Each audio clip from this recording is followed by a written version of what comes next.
pulled the light from the nearest street lamp, casting a glow ahead of his footsteps as he waddled back down the path and into the winding streets of Hell's Kitchen.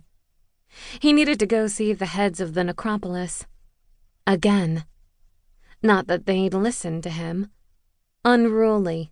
Ungrateful. A nuisance.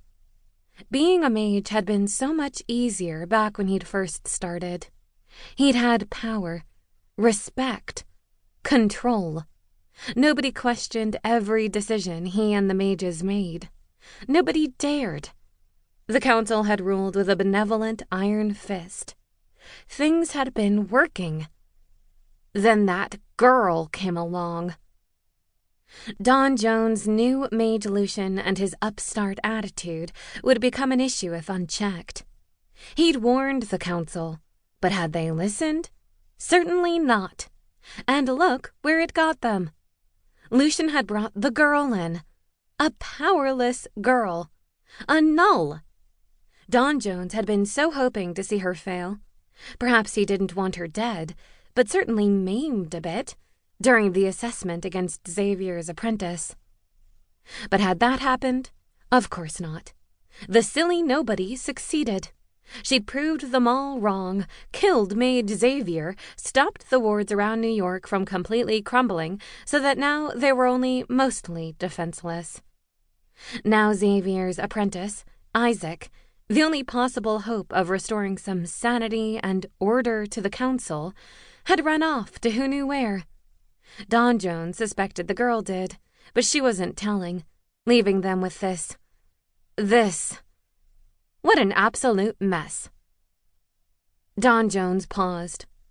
Without realizing it, he'd wandered into more narrowed streets. Ahead, the light from car headlights skimming by cast dancing refractions into the puddles at his feet. It might as well have been miles away for how alone he suddenly felt. Alone, and so very, very cold. "Mage Don Jones," a voice hissed. Don Jones jumped, his belly jiggling uncomfortably. He forced himself to slowly turn. The street behind him was empty. He cast his light a little farther out. Still nothing. Perhaps he was hearing things. As much as he bluffed and blustered his way through that ridiculous girl's warnings about Maladias coming to destroy them, he would admit he was nervous. Maladias would not be the first to come through the wards, she'd warned the council. First, he would send his kings, 3 malevolent servants who would prepare the way. Their task, their horrible, wretched task, would be to kill all the mages. Absurd. Absolutely absurd. As absurd as it was to hear Maladias, of all beings, was coming back. He was Mage Don Jones. He wouldn't be frightened of children's fairy tales and the half-cooked stories of some Norm Null girl who would have been better off staying on her side of the city. "Mage Don Jones!" the voice hissed again. A shadow moved from beneath the overhang of a nearby doorway. Don Jones had to tilt his head ever so slightly to the right to view the speaker out of the corner of his eye, before he was able to look at him straight on. Wraiths did not make a habit out of being easily seen. "What is it?" Don Jones snapped, some of the tension leaving his body. Just a wraith.